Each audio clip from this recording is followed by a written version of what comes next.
오늘은 이혼에 관한 이야기를 해볼까 합니다. 특히 남성분들이 이혼을 결심하게 되는 5가지 주요 이유에 대해 말씀드리려고 해요. 통계에 따르면 약 10년 전만 해도 이혼 소송을 먼저 제기하는 쪽은 주로 여성분들이었어요. 그때는 조정을 신청하거나 직접 소송을 제기하는 쪽이 대부분 아내분들이었죠. 그런데 요즘은 상황이 많이 달라졌습니다. 남성분들이 먼저 이혼을 고민하거나 소송을 상담하러 오시는 경우가 눈에 띄게 늘었어요. 이런 변화 뒤에는 사회적 분위기나 부부관계의 양상이 달라진 이유가 있겠죠. 먼저, 남성이 이혼을 결심하게 되는 첫 번째 이유는 성격 차이입니다. 과거에는 여성분들이 남편과 성격이 맞지 않아서 이혼한다라는 표현을 자주 사용하셨는데, 이제는 남성분들도 똑같이 성격 문제로 큰 스트레스를 호소하시는 경우가 많아요. 예전에는 아내가 집안에서 주로 가사를 책임지고 남편은 밖에서 일하는 모습이 일반적이었잖아요. 그런데 요즘은 맞벌이가 흔해지면서 부부가 모두 사회생활을 하고 둘 다 일터에서 각자의 스트레스를 크게 받고 있어요. 문제는 이 스트레스를 부부끼리 서로 풀어주고 다독여주면 좋은데 현실에서는 그렇지 못한 경우가 많죠. 서로 배려해주지 못하고 나도 힘든데 왜 나만 챙겨줘야 해? 하는 마음이 앞서면 자연스럽게 원망이 쌓이게 됩니다. 결혼 초반에는 사랑이 큰 상태라 상대방의 힘든 점을 조금 더 보듬어주고 이해하려 애쓰기도 해요. 예를 들어 피곤해도 밥을 차려주거나 집안일을 도맡거나 서로 부드럽게 대화를 나누며 격려해주곤 하죠. 하지만 시간이 지나면서 서로가 지치고 스트레스가 쌓이면 이제는 나도 돌봄받고 싶다. 내가 더 힘든데 왜 당신은 나를 위로해주지 않느냐라는 식으로 원망이 커집니다. 둘 다 배려를 받고 싶어 하면서 정작 상대방에게는 배려를 해주지 않는 상황이 계속 이어지면 부부는 점점 자주 다투게 되고 그 다툼이 반복되다 보면 서로의 진짜 성격이 겉으로 드러나 버려요. 사실 결혼 초반에는 상대방에게 잘 보이고 싶고 또 배려하고 싶어서 평소 성격을 숨기거나 완화시키기도 하는데 스트레스가 누적되면 결국 본연의 성격이 드러나기 마련이죠. 그러면 작은 일에도 화를 내거나 민감하게 반응하게 되고 그렇게 사소한 다툼들이 몇 년간 쌓이다 보면 갑작스럽게 터져서 이혼까지 이어지는 겁니다. 남편분들도 이혼만은 피하고 싶다라고 노력하시지만 이미 아내 쪽에서 마음의 문을 굳게 닫아버린 경우에는 관계를 회복하기가 굉장히 어려워져요. 이렇게 성격 차이와 거기서 비롯된 감정의 상처가 요즘 들어 남편분들에게도 중요한 이혼 사유가 된다고 볼 수 있습니다. 두 번째 이유로는 배우자의 외도가 있습니다. 여성분들이 남편의 외도를 발견했을 때 큰 충격과 상처를 받는 것처럼 남성분들도 아내의 외도를 알게 되었을 때 엄청난 배신감과 분노를 느낍니다.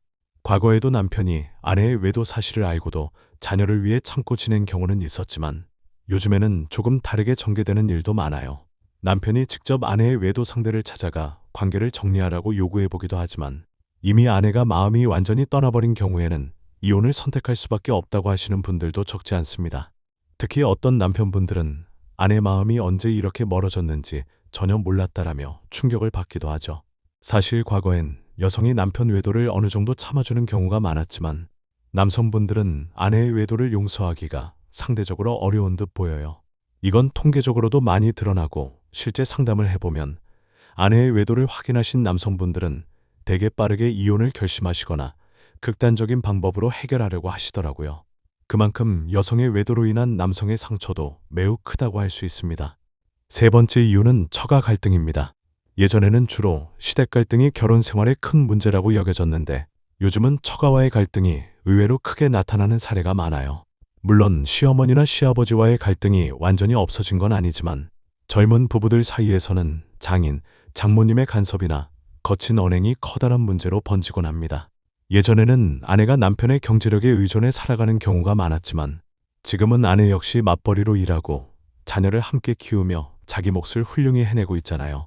그러다 보니 장인과 장모님도 우리 딸이 저렇게 열심히 사는데 사위는 왜 더 노력하지 않느냐 같은 식으로 간섭하게 되는 경우가 느는 거죠. 게다가 자녀가 있으면 육아 문제 때문에 장인, 장모님께 도움을 받는 경우도 많아지는데 이때 자주 왕래를 하다 보면 부부가 둘만 있을 때는 괜찮았는데 처가 쪽에서 자꾸 생활에 간섭하니까 갈등이 커진다 하고 호소하는 일이 빈번해집니다.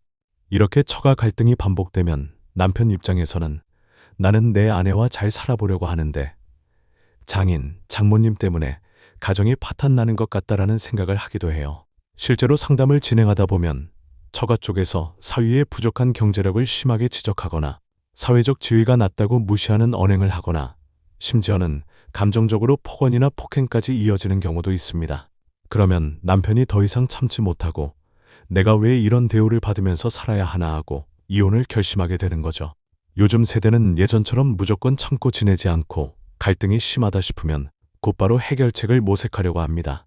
이미 서로 감정이 너무 상했는데 계속 간섭이 이어지면 결국 극단적인 결정을 내릴 수밖에 없다고 하소연하는 분들도 많습니다.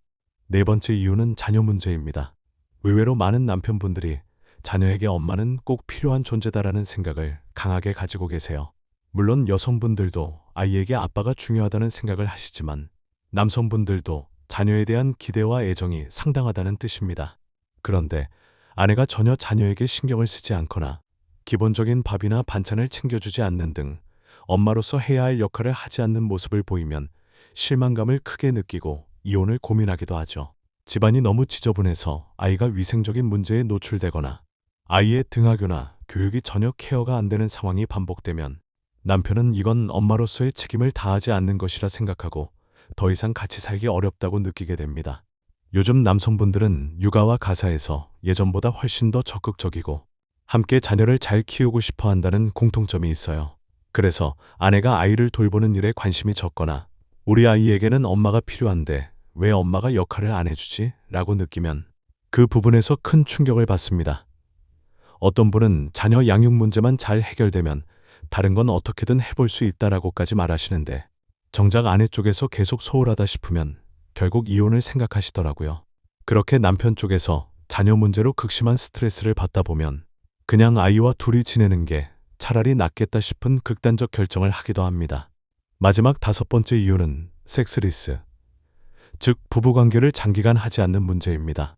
남편분들 중에는 우리 부부는 겉보기엔 아무 문제가 없는 듯 보이지만 사실 수년째 부부관계가 없다라고 고민을 털어놓는 분들이 계세요. 예전에는 이런 이야기를 쉽게 공개적으로 하지 않았지만 요즘은 상담을 통해 문제를 드러내는 경우가 많아졌습니다. 아내가 오랫동안 부부관계를 거부하거나 혹은 부부관계를 할 때 남편에게 모욕감을 주거나 성적 수치심을 유발하는 상황이 누적되면 남편이 큰 상처를 입고 결국 이혼을 생각하는 것이죠. 많은 여성분들은 다른 문제가 훨씬 심각한데 왜 남편은 이 부분만 강조하느냐? 부부관계 잘해주면 모든 게 괜찮다고 생각하는 거 아니냐? 라고 토로하세요. 분명 남편분들 중에는 그런 식으로 부부 생활만 중요시하고 가사나 육아, 정서적 교감에는 소홀한 분들도 있을 수 있습니다. 하지만 부부관계의 단절이 남편에게는 생각보다 심각하고 치명적인 문제로 다가온다는 것도 사실이에요. 두 사람 사이에 애정이나 신체적 친밀감이 전혀 없다는 건 그만큼 소통이 단절됐음을 뜻하기도 하거든요. 남편분들은 이런 문제를 몇 번 시도해보다가 대화조차 안 된다고 느끼면 점차 정서적인 거리감을 극복하지 못하고 결별을 택하는 경우가 많습니다. 지금까지 남자분들이 이혼을 결심하는 5가지 대표적인 이유를 살펴봤어요. 사실 부부라는 것은 결국 사람과 사람이 맺는 관계죠. 서로가 존중받지 못한다는 느낌을 받거나 내 마음을 상대방이 전혀 헤아려주지 않는다고 생각될 때 부부 사이의 골은 깊어질 수밖에 없습니다. 하지만 한편으로는 이렇게 고민을 할 때가 서로를 다시 돌아보고 반성해 볼 수 있는 기회이기도 해요. 예를 들어 내가 정말 이 사람을 끝까지 배려해 왔는지 혹은 상대방도 나를 똑같이 생각해주고 있었는지를 곰곰이 되짚어보는 거죠. 이미 돌이킬 수 없을 만큼 감정이 상했을 수도 있지만 그럼에도 불구하고 대화를 해보려는 노력이 전혀 가치 없지는 않아요. 혹시 아직은 조금이라도 대화의 문이 열려 있다면 전문가의 조언을 받거나 서로 마음속 이야기를 터놓으면서 해결책을 찾아볼 수 있을지도 모릅니다. 오늘 이 이야기를 들으면서 자신의 부부관계를 떠올리는 분들도 계실 거예요. 나는 남편과 어떤 관계였나? 혹은 나는 아내와 어떤 관계였나 하고 돌이켜보는 시간이 되셨으면 좋겠습니다. 저 역시 이 문제를 다루면서 제 스스로도 이런저런 고민들을 하게 됩니다. 누군가에게는 작은 문제라도 그 문제가 오랫동안 쌓이면 예기치 못한 파국이 찾아올 수 있잖아요.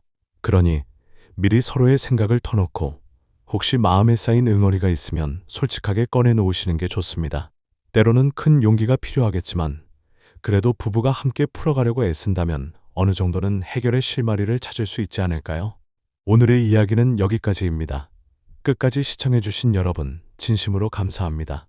저희 중년 연애 비결은 앞으로도 남자들의 솔직한 속마음과 진짜 심리를 더 생생하게 전해드리겠습니다.